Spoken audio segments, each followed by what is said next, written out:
Resident Evil as a franchise is nearly 30 years old, and this led to Capcom remaking the second, third, and fourth games as of recently. They wanted to recapture the magic of the originals and tell the story to a new generation of fans, and this gave old fans a new way to experience the games as if they were brand new, to varying degrees of success of course. With this trend of remakes, naturally we're going to reach one of the most divisive games in the mainline series soon. Resident Evil 5. Some people claim this is one of the most fun games in the entire series, while others are saying it's one of the worst RE games ever released. After finishing my first playthrough recently, I think I understand why it's so hated. From its outdated mechanics to very poor design decisions, after a lot of thinking, I realized Resident Evil 5 deserves better. In terms of remakes, I think RE5 has the most raw potential to be great out of any of the games in the series, and it just needs a few big changes to really make an impact. You'll want to stick around to see what those are.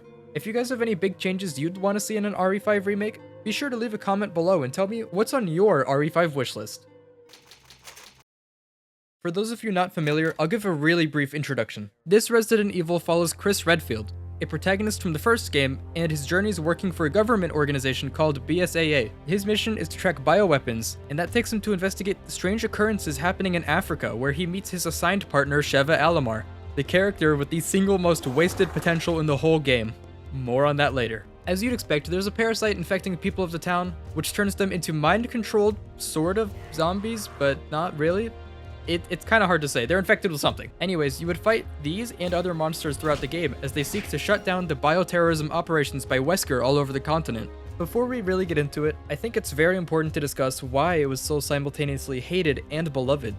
When we think about Resident Evil games, normally what would come to mind is a single-player survival horror type of experience against zombies and other monsters.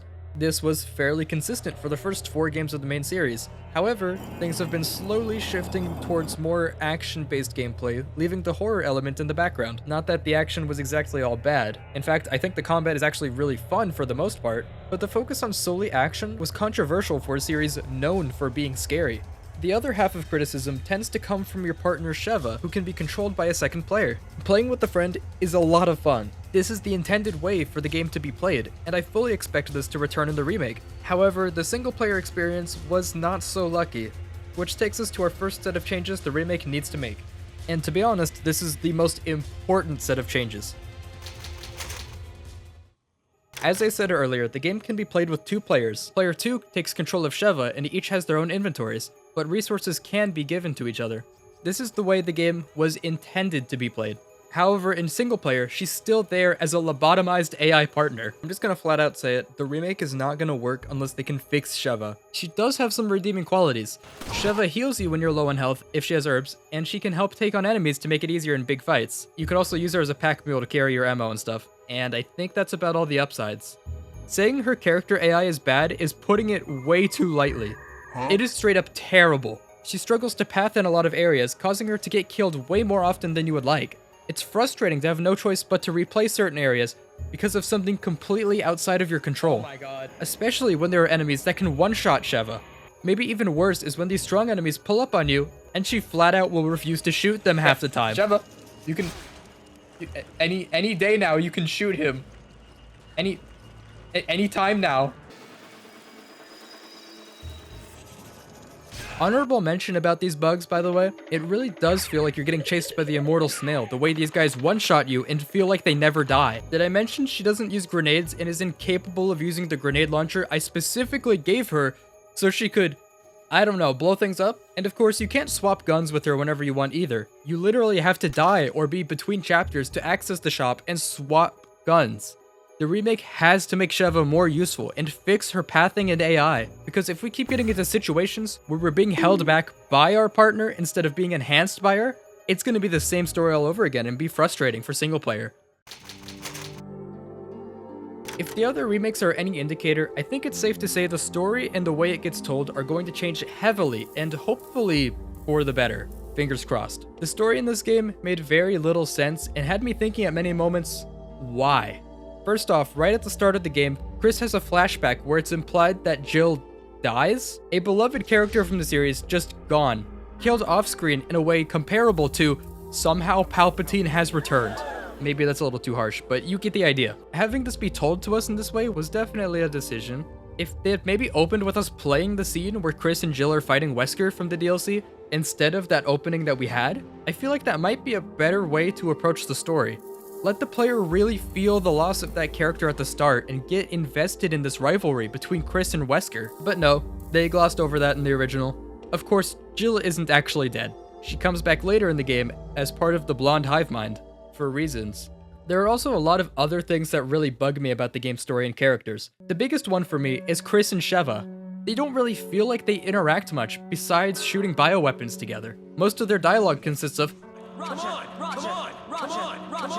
Okay. The rest of the dialogue feels like the AAA Mario showcase. Bowser's castle should be just up ahead. I thought I smelled something burning. Focus M. Our protagonists just act as tutorial vessels so you don't get lost. A lot of the personality and wit was more or less transferred to Wesker instead of our protagonists. Which, by the way, Wesker's dialogue is so peak. He was probably one of the best parts of this game. But for our main duo, they're as bland as Raising Cane's without the sauce. I hate to say it, but I couldn't really tell you anything about Chris other than he's a typical boring military dude that's after Wesker. And Sheva, she is purely there just for another player to fill her shoes. Our characters are almost nothing more than empty vessels. It also sucks more for the fact that dialogue from RE4, the game right before this, was so much more interesting and memorable. Leon and his sassy and witty one-liners and his interactions with Ashley and the villains give so much more charm to that game. No way, Leon. Way? I've sent my right hand to dispose of you. Your right hand comes off? I really love all these interactions. They're just a lot of fun. I was really hoping there would be more iconic moments like Bingo, but like I said, Wesker got all of the love from the writers, and Chris and Sheva just felt like afterthoughts. I really do want to like these characters, but when there's no material, it's an impossible task. The remake has such a good opportunity to season their personality to perfection. Give us some lore, give us some backstory on these characters. Give them some sauce. This is personally one of the biggest things I look forward to with the remake. It's gonna be really hard for them to mess this up.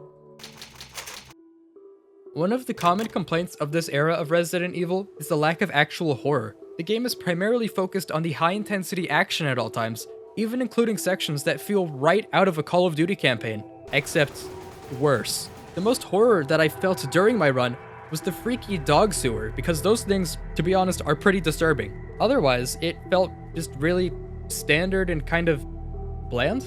I like when the series leans more heavily into the horror element. That's why RE7 is in my top 3. However, horror feels integral to the DNA of the series, and in RE5, I felt like that element was just completely missing. Even Resident Evil 4 felt like it was trying a little more with the horror, based on the dark atmosphere and all of that, even if it was more action-oriented. They don't necessarily have to go all in 100% on the horror aspect, since the purpose of this is to be more action-focused, but at least a few horror-based sections would really do the trick. Another big part of what RE5 Remake needs to fix, in my opinion, is some of their boss fights. I will admit, they had a couple good ones that I did like this big monster in the lab, but a lot of other parts of the game needed a bit more time in the oven. Like this stupid QuickTime Event Simulator bat, which only had one attack in this phase, that it repeated for almost a minute straight, and it went on and on. Or the strange Jill and Wesker boss fights. I have a really big bone to pick with these. First off, when you encounter both of them, it's quickly established you can't easily shoot Alberta Wesker, and shooting Jill results in a game over. A couple minutes into the fight, Wesker kicks you through this door, then Sheva tells you to hide. Then nothing really happens when you do, and they have a hard time even getting to you because of how slow Wesker is for some reason. So I got bored waiting and went back out to try and figure out what I'm supposed to do in this fight. Shooting Wesker seemed useless. That's when I learned you can restrain Jill. I had her stuck, but Sheva didn't really do a thing to help me. I was spamming F on my keyboard, but she just watched. From all the standing around and watching me do all the work in this game, it really felt like Sheva is the keeper of the generational cuck chair or something. Everything I did was pointless, because at the 7-minute mark, the fight just ended with Wesker leaving, and he leaves Jill behind because I guess he's confident enough that Jill can kill you. But at the same time, he has all the reason to kill our protagonist right now, but he doesn't because of his big ego, I guess. But it just felt very unsatisfying and nonsensical. I'm getting distracted. Then you fight Jill, who's left behind by Wesker, who,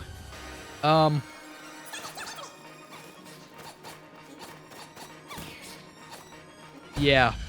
Her AI is probably as bad as Sheva's. This is incredibly goofy and not what I want from what's supposed to be a serious story moment.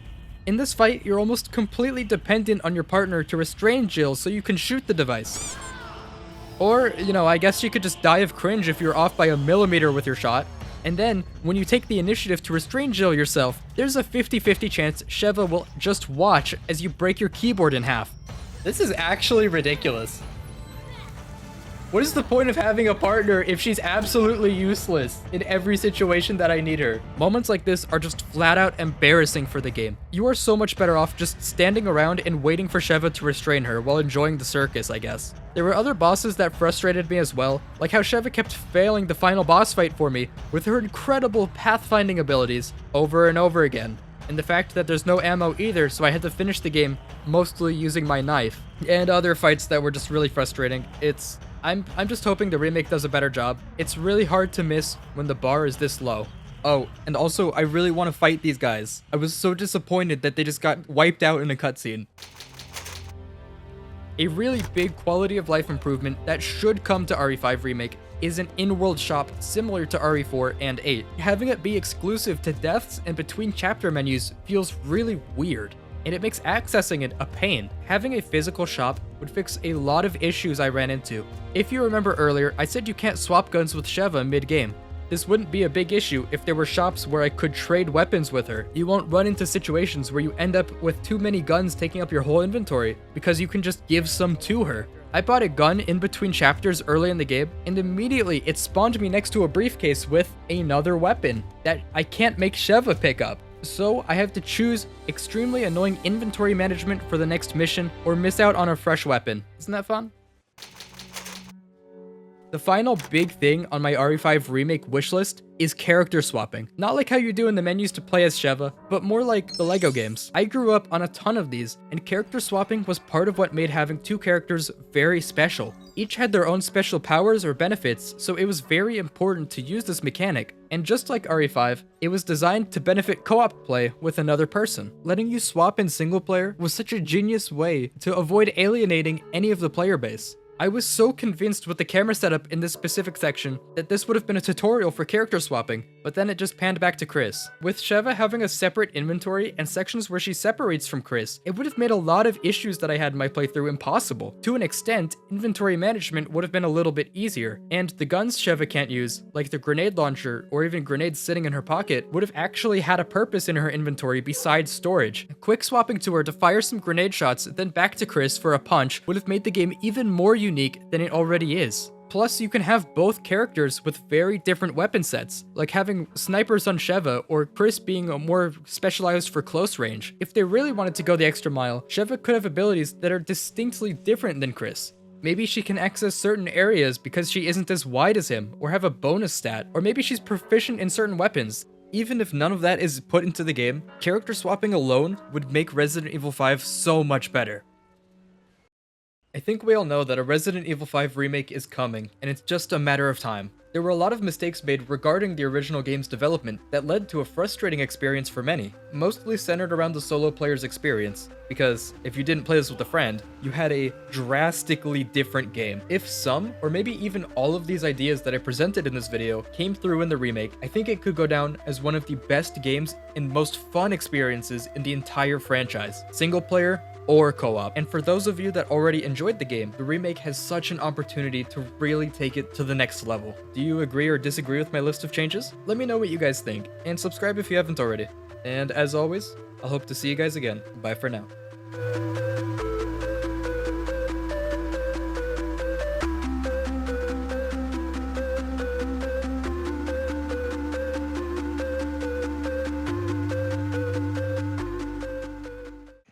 Come on! Roger. Come on! Roger. Come on! Roger. Come on! Roger. Come on! Roger. Come on! Roger. Come on! Roger. Come on! Roger. Come on! Okay.